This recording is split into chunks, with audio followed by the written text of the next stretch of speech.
তুমি আমার হৃদয়ে থাকা একগুচ্ছ ভালোবাসা, তোমাকে শুধু ভালোই বাসা যাবে, পাওয়ার নেই কোনো আশা। তুমি আমার নও তো কি হয়েছে, তাই বলে কি তোমাকে ভুলে যাব? এতটাই কি সস্তা ছিলা?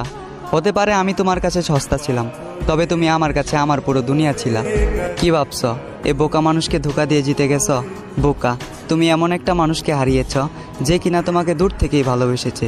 তুমি এমন একটা মানুষকে হারিয়েছ যে কিনা তোমাকে 10 জনের থেকে আড়াল করতে চেয়েছে। তুমি এমন একটা মানুষকে হারিয়েছ যে তোমার বাবার অবর্তমানে তোমার দায়িত্ব নিতে চেয়েছে। মিলিয়ে নিও, আমাকে একদিন তোমার মনে পড়বেই। যেদিন কেটে যাবে তোমার এই মিথ্যে ভালোবাসার ঘোর, সেদিন তুমি বুঝতে পারবে কে ছিল আপন আর কে ছিল পর। তবে সেদিন বুঝেও আর কোনো লাভ হবে না, কারণ আমি হারিয়ে যাব তোমার থেকে অনেক দূরে। তবে কথা দিচ্ছি তোমায়, তুমি ছিলে, আছো এবং আজীবন থাকবে আমার এই অন্তরে।